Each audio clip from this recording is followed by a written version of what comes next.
Hello दोस्तों, हम एक नया बैच शुरू करने वाले हैं जो बीए सेकेंड ईयर का है, पॉलिटिकल साइंस।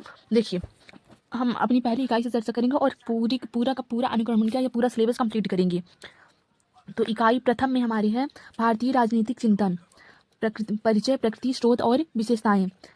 और पहले राजनीतिक चिंतक हैं हमारे भारत के मनु, जिन्होंने राज्य संबंधी विचार दिए हैं, राज्य की उत्पत्ति और स्वरूप, साप्तांग दर्शन, राजकोष और अर्थनीति संबंधी विचार, मंडल सिद्धांत और षटगुण नीति सिद्धांत, जिसके बारे में हम आगे अच्छे से चर्चा करेंगे। फिलहाल इस वीडियो में हम केवल अपना सिलेबस देखेंगे। इसके बाद सेकंड राजनीतिक चिंतक है कौटिल्य, जिनको चाणक्य भी कहा जाता है। देखिए, इनका राज्य संबंधी विचार, राज्य की उत्पत्ति और स्वरूप, साप्तांग सिद्धांत, मंत्री परिषद, न्याय और दंड व्यवस्था, मंडल सिद्धांत और षटगुण नीति।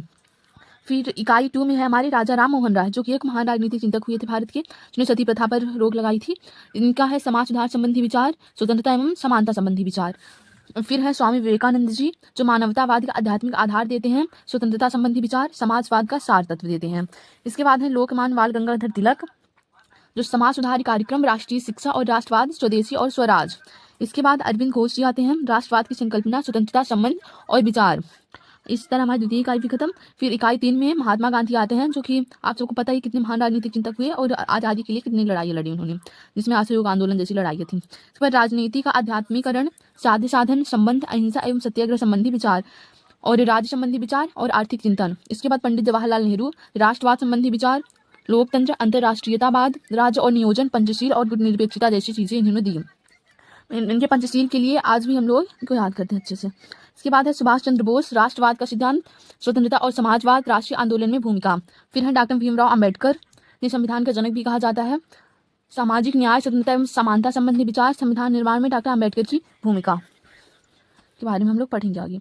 इसके बाद इकाई चतुर्थ आती है, इसमें M.N. रॉय हैं, जो नव मानववाद की संकल्पना जिन्होंने दी। इसके बाद मार्क्सवाद विषयक विचार, जो पहले M.N. रॉय पहले मार्क्सवादी विचारक थे, इसके बाद नव मानवतावाद की संकल्पना सिद्धांत उन्होंने दिया। इसके बाद राम मनोहर लोहिया, जो सामाजिक और राजनीतिक विचार, स्वतंत्रता, समानता और चौखंबा, राज्य की परिकल्पना संकल्पना, समाजवादी विचार।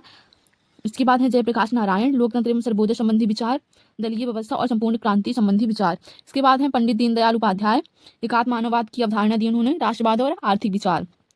इसके बाद इकाई पंचम आती है, जिसमें महिला विचारकों का योगदान दिखाया गया है। फर्स्ट है पंडिता रमाबाई, सेकंड है ताराबाई शिंदे, थर्ड है सावित्रीबाई फूले, चौथी है कमला देवी चट्टोपाध्याय।